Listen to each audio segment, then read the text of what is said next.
آئیے کتاب رحمت سورہ الکہف اٹھائیں۔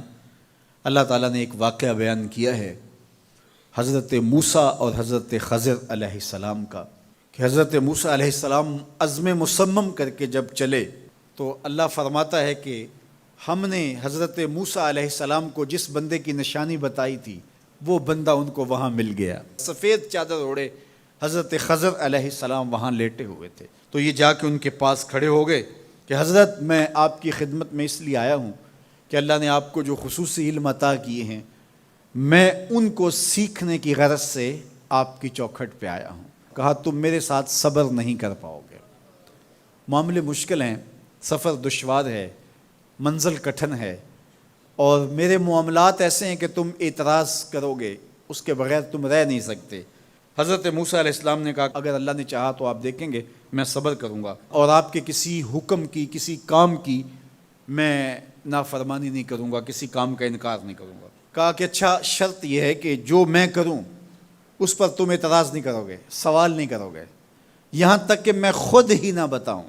تو کہا کہ یہ شرط ٹھہری، میں کوئی بات نہیں کروں گا۔ فانطلقا، دونوں چل پڑے، دریا کے پار جانا تھا۔ جو کشتی کا مالک تھا، کشتی بان تھا، وہ حضرت خضر علیہ السلام کو جانتا تھا، تو اس نے کرایہ بھی نہیں لیا، لیکن جب کشتی پر سوار ہوئے تو عصا مار کے حضرت خضر علیہ السلام نے کشتی کا ایک پھٹا توڑ دیا۔ تو بے ساختہ حضرت موسیٰ علیہ السلام نے کہا آپ نے پھٹا توڑ دیا، یہ سارے ڈوب جائے؟ کہا میں نے کہا تھا نا تم میرے کاموں پہ صبر نہیں کر پاؤ گے۔ تو حضرت موسیٰ کو یاد آیا، کہا میں بھول گیا تھا، اس پر مواخذہ نہ کیجیے۔ پھر دونوں چل پڑے، بچے کھیل رہے تھے، ایک خوبصورت لڑکا وہ بھی بچوں میں کھیل رہا تھا۔ حضرت خضر آگے بڑھے اور اس کی گردن مروڑ دی، اس کو قتل کر دیا۔ صاحب شریعت تھے حضرت موسیٰ علیہ السلام، نہ رہ سکے، پھر بول پڑے ایک جان کو بغیر کسی جان کے بدلے میں قتل کر دیا، اس نے گوایا کیا تھا ہمارا؟ آپ نے بہت ہی جو ہے وہ غلط کام کیا، یہ کام اچھا نہیں کیا آپ نے۔ کہا میں نے کہا نہیں تھا کہ تم میرے ساتھ صبر نہیں کر پاؤ گے۔ کہا ایک موقع اور دے دیجئے، اب اگر میں نے کوئی اعتراض اٹھایا تو پھر دوبارہ مجھے آپ اپنی صحبت میں نہ رکھیے، عذر تمام ہو جائے گا۔ پھر دونوں چل پڑے، یہاں تک کہ ایک بستی میں دونوں آئے تو آپ نے بستی والوں سے کہا کہ ہم مہمان ہیں، آپ ہماری مہمان نوازی کیجیے، کھانا کھلائیے۔ تو انہوں نے انکار کر دیا، کہا کہ ہم تو آپ کو بلایا نہیں ہے، آپ خود آئے ہیں، آپ اپنے کھانے کا خود انتظام کیجیے۔ گزر رہے تھے گلی سے تو ایک دیوار گرنا چاہ رہی تھی، تو جلدی سے اس دیوار کو مرمت کر دیا۔ کہا حضرت ہم اگر چاہتے تو اس پہ اجر لے سکتے تھے، انہوں نے ہمیں کھانا تک نہیں دیا اور ہم ان کی دیواریں سیدھی کر رہے ہیں۔ کہا اب تمہاری میری جدائی ہو گئی، تم نے یہ بھی اعتراض کر دیا۔ تو انہیں یاد آیا کہ وہ یہ بھی اعتراض ہو گیا۔ اب میں تمہیں بتاتا ہوں کہ یہ 3 کام میں نے کیوں کیے۔ اللہ اکبر۔ اب سنیے، قرآن ہمیں بتاتا ہے کہ ظاہری علم بھی ہوتا ہے لیکن کوئی باطنی علم بھی ہوتا ہے۔ کہا وہ پہلی بات کشتی والی سنو، یہ 2 مسکین بچوں کی کشتی تھی، ان کے گھر کا چولہا اس کی کمائی سے جلتا تھا۔ دریا کنارے کنارے ایک ظالم بادشاہ رہا تھا جو لوگوں کی کشتیاں چھین رہا تھا، ہم نے تھوڑا سا عیب لگا دیا، وہ ٹوٹی کشتی چھوڑ کے چلا گیا۔ اب وہ تھوڑے سے پیسے لگا کے کشتی مرمت کرا لیں گے، گھر کا چولہا جلتا رہے گا، بتاؤ اچھا کیا یا برا کیا؟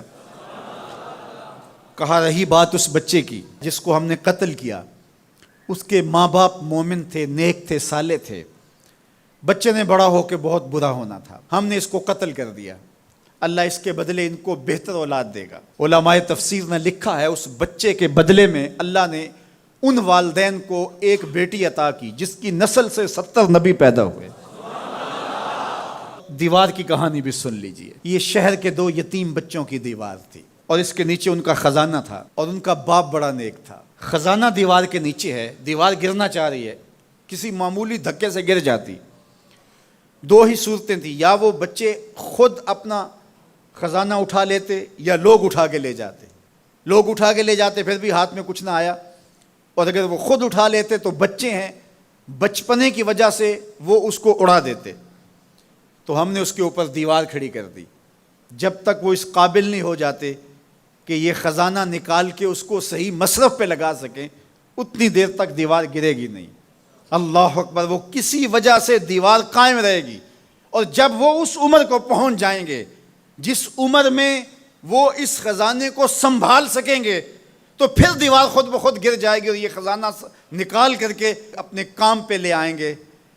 میں جب پہلی مرتبہ اس کو جو ہے وہ غور کے ساتھ تلاوت کیا تو مجھے یہ لگا کہ اس کا انطباق پاکستان کے حالات پہ بھی ہو سکتا ہے، اس لیے کہ یہ بھی یتیموں کا سرمایہ ہے۔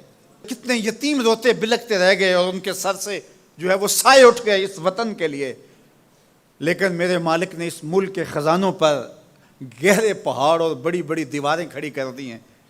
جب تک یہ قوم بلوغت تک نہیں پہنچے گی اتنی دیر تک وہ خزانے ظاہر نہیں ہوں گے، اور جب یہ قوم اپنی بلوغت تک پہنچے گی، شعوری بلوغت، فکری بلوغت، علمی بلوغت، اور رب سے جو وعدہ کیا تھا پاکستان کا مطلب کیا، لا الہ الا اللہ، جب اس بلوغت تک یہ پہنچ جائے گی، اس وعدے کی تکمیل ہوگی، پھر رب دیوار ہٹا دے گا اور پاکستان کو اللہ اتنے خزانے دے گا اور پاکستان ایسا مالا مال ہوگا دنیا دیکھنے آئے گی انشاءاللہ۔ اس لیے رب نے دیواریں بنا کے رکھی۔ تمہارا باپ معین الدین چشتی بڑا نیک تھا، تمہارا باپ داتا گنج بخش علی حجویری بڑا نیک تھا، تمہارا باپ حضرت مجدد الف ثانی بڑا نیک تھا، ان کی وجہ سے میں دیواریں کھڑی کر رہا ہوں اور مضبوط حصار لگا رہا ہوں تمہارے خزانوں پر، اور وہ وقت آئے گا جب تم بلوغت کی عمر کو پہنچو گے، دیواریں ہٹ جائے گی اور تمہارا وطن زمانے پہ مہکتے پھول کی طرح اور چمکتے ستاروں کی طرح اور روشن آفتاب کی طرح چمکتا اور مہکتا دکھائی دے گا، اور زمانہ پاکستان دیکھنے آئے گا، پاکستان دنیا کی قیادت کرے گا انشاءاللہ۔ تو کہا یہ تعویل ہے ان باتوں کی جو باتیں میرے رب نے مجھے بتائی، اور یہ میں نے اپنی مرضی سے نہیں کہیں، اور جو میں نے کیا اپنی مرضی سے نہیں کیا۔ تو یہ باطنی باتیں ہیں، شاید یہ باطنی باتوں کے جوش میں یہ بات بھی میں کر گیا۔ وہ کیا کسی نے کہا تھا کہ بھری محفل میں ایک راز کی بات کہہ دی، بڑا بے ادب ہوں سزا چاہتا ہوں۔